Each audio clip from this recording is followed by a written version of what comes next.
Pregunta, ¿los que están hablando quieren ser parte de la conferencia? Bueno, busca la forma de no interrumpir. Bueno, digamos, si querés, digamos, te debe estar queriendo escuchar a vos seguramente. No, vos sos un grosero, que es otra cosa. Está caldeado el ambiente, ¿eh? Sí, picante. Está caldeado. Empezó retando a un periodista y ahora... Haciéndole grosero, ¿no? Sí, está caldeado el ambiente ahí.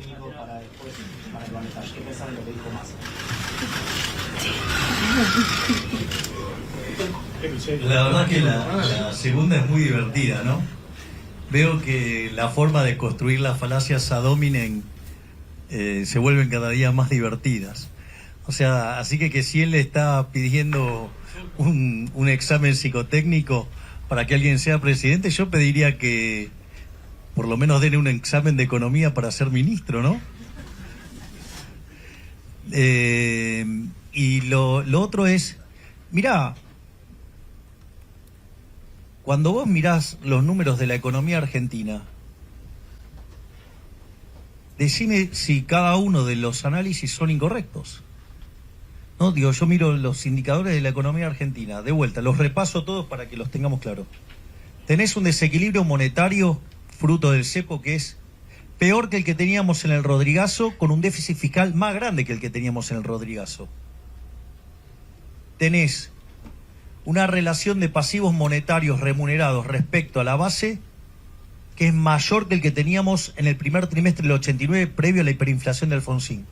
Con el agravante que vos además tenés una situación social peor que la del 2001. Y como si todo eso fuera poco, la inflación la tenés viajando en la punta a niveles que pueden oscilar entre el 300% y el 700%. Está claro que tenemos un problema y es solo describir los datos. O sea, eso no tiene ningún juicio de valor. Si además vos contemplás todas las... digamos, a ver, ¿cuál es el punto? El punto con el cepo, para verlo técnicamente, es una forma de obligarte a demandar más pesos de lo que vos querrías tener. Es una forma de aumentar artificialmente la demanda de dinero. Es decir, que aumenta la base imponible del impuesto inflacionario, que es un robo. Es más, yo digamos, les hago este desafío. Vean y busquen y revisen mis declaraciones acerca del Banco Central desde el año 2017, 2018. Es decir, no es nuevo que yo diga que el peso, ¿sí?, es la moneda que emite el político argentino y que por ende no puede valer ni excremento porque esas basuras no sirven ni para bono. O sea, esto no es que lo dije hoy, lo digo sistemáticamente. Cuando yo sostengo que hay que eliminar el Banco Central, a mí lo que me avala es la historia. Es decir, si nosotros destrozamos 5 signos monetarios, le quitamos 13-0 a la moneda, tuvimos 2 hiperinflaciones sin guerra. El único periodo desde que existe el Banco Central que hubo baja inflación fue durante la convertibilidad porque el dinero se determinaba endógenamente. Es decir, no era por acción del Banco Central. La pregunta es, ¿siempre funcionó mal? ¿Siempre ha causado daño? Además es un impuesto hiper recontra regresivo porque le pega muchísimo más fuerte a los que menos tienen. Distorsiona el sistema de precios, con lo cual complican los programas de inversión. Digo, la pregunta, la locura no es querer eliminar el Banco Central, la locura es querer tenerlo, ¿sí? Con todo el daño que causa. La locura es ¿por qué? Es decir, la pregunta es ¿por qué avalan que los ladrones de los políticos nos roben 25.000 millones de dólares? ¿Ustedes se imaginan lo que, supongamos que el PBI, digamos, estuviera en 500 billones americanos? La pregunta es,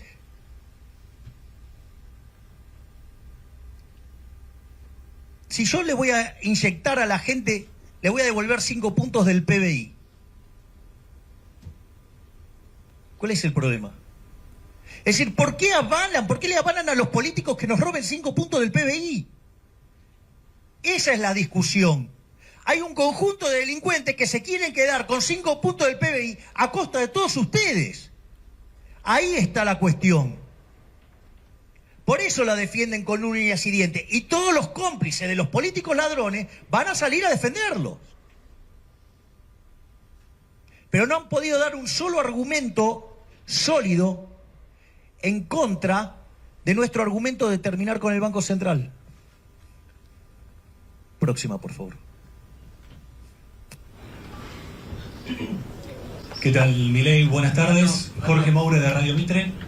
El presidente Alberto Fernández utilizó la palabra aterrorizar a la población por sus dichos, eso por un lado, y por otro lado el comunicado de las distintas asociaciones bancarias que le pidieron a los candidatos utilizar un lenguaje más moderado. ¿Va a respetar eso? ¿Va a redoblar la apuesta? ¿Cuál es por lo menos su posición ante esa recomendación que hicieron en el día de ayer? Gracias. La realidad es que cuando vos mirás la política fiscal, la política monetaria, la política cambiaria de este gobierno, yo creo que Frankenstein, Drácula y todos los monstruos más malos de todos salen espantados. El que aterra es Alberto Fernández con este conjunto de políticas económicas. Es decir, vos sabés que a lo largo de la historia todas estas cosas no funcionaron nunca, generaron tremendos desastres y aún así lo replicás.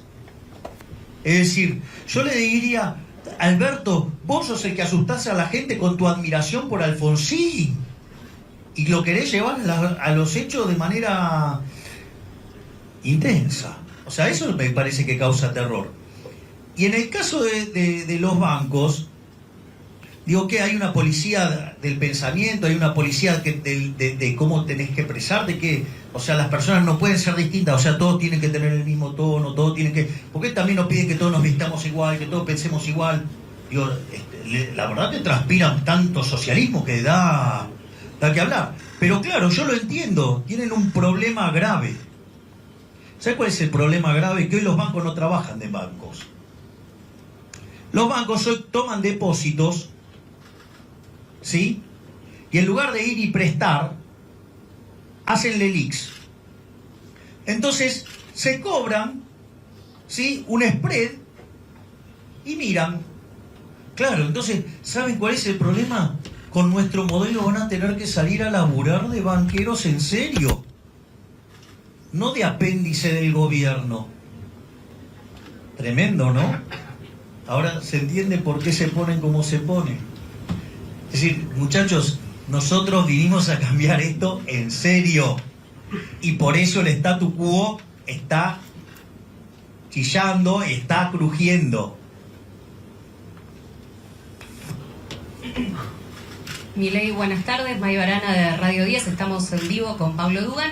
Preguntarle, usted dijo que si sube el dólar es más fácil dolarizar. ¿Cómo va a dolarizar la economía argentina? ¿Cuándo lo va a hacer si llega a ser presidente? ¿En qué momento de su mandato? Muchas gracias. Bueno, esa es otra de las grandes, no respecto a la pregunta, sino, digamos, a lo que han dicho otros economistas. Hemos llegado a la ridiculez de ideologizar la matemática. Es decir, si yo tengo que rescatar la dolarización que es rescatar el pasivo del Banco Central, que son las LELIQs, los pases y la base monetaria. Entonces eso da una determinada cantidad de pesos. Los dólares que ustedes necesitan es esa cantidad de pesos dividido el tipo de cambio. Es decir, no tiene ninguna connotación más que una connotación de índole matemática. Después la llenaron de otros conceptos y mienten.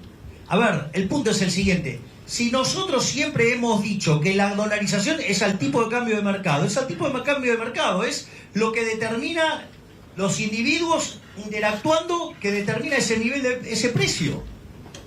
Entonces no tiene ninguna otra connotación. Y si el precio de mercado es más alto, ¿sí?, bueno, tendrá que ver con las disparatadas políticas económicas que aplica este gobierno. Tendrá que ver con lo que emite, con el déficit fiscal, con las tremendas aberraciones que comete en el mercado de cambio. Tiene que ver con eso.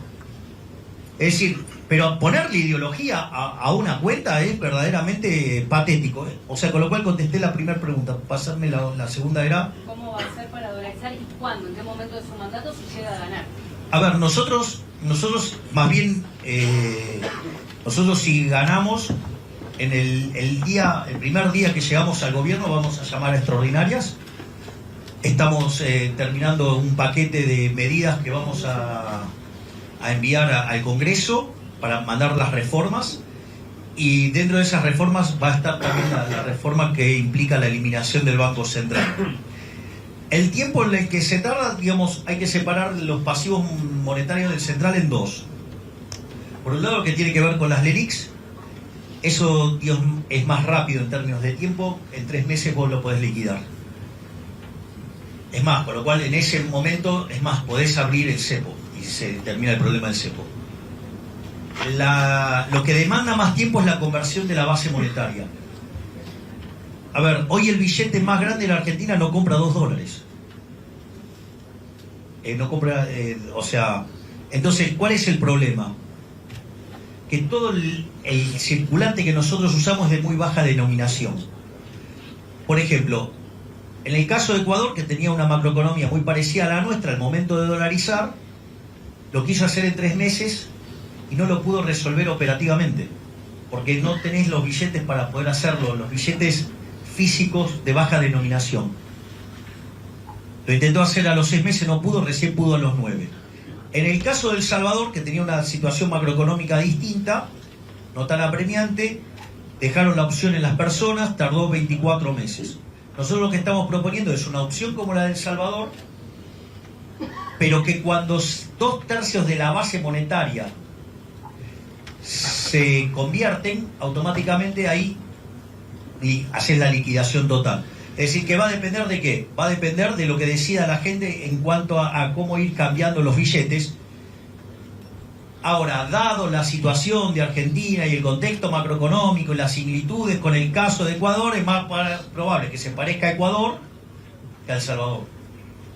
O sea, pero quien va a determinar el tiempo son los individuos. En principio, sabés que yo creo que vamos a estar más cerca de los 9 meses que de los 24.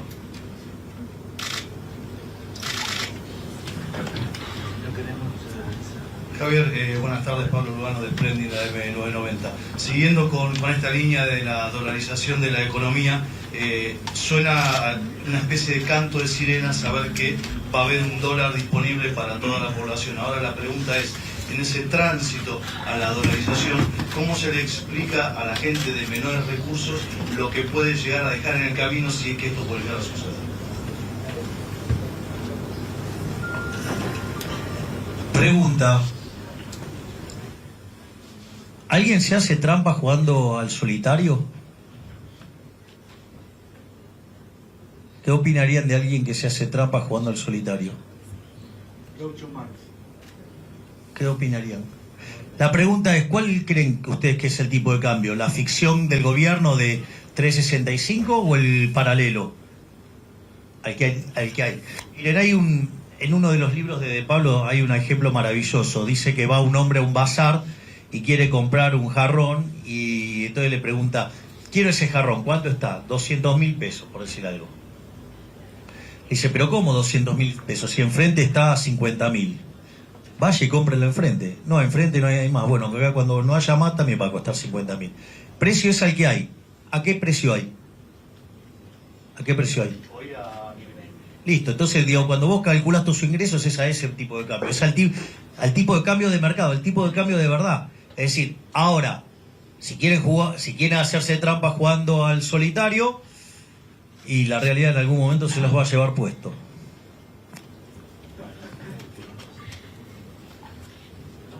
¿Qué tal? Manuel Jove de TN. Milei, usted en el 2019, después de las PASO, en la previa de las elecciones generales, en el medio también de una corrida, 2019, lo que planteaba en una publicación suya que le decía a Alberto que él podía parar esa corrida, Alberto Fernández, anunciando un equipo económico sólido, usted lo dijo en su momento. Le pregunto si considera que es comparable aquella situación con esta y si cree que anunciando a un ministro de Economía o más detalle de su equipo podría colaborar con la situación económica del país. Nosotros todavía no ganamos. O sea, si nosotros el 22, supongamos que se diera la situación de que ganamos en primera vuelta, inexorablemente yo voy a estar anunciando todo el gabinete para que justamente ya sepan hacia dónde vamos. Ahora, voy a hacer una nota de color, porque esto no es menor. Hay una idea muy instalada por los economistas argentinos, que además, después los de afuera, digamos, cuando cubren Argentina, contactan a esos economistas y repiten las mismas estupideces. Cuando vos vas a rescatar una deuda, esa deuda no vale menos, vale más, ¿sí o no? Suponete que yo tengo una deuda con vos y te digo, te la voy a pagar. Esa deuda ahora vale más, no vale menos. Exactamente.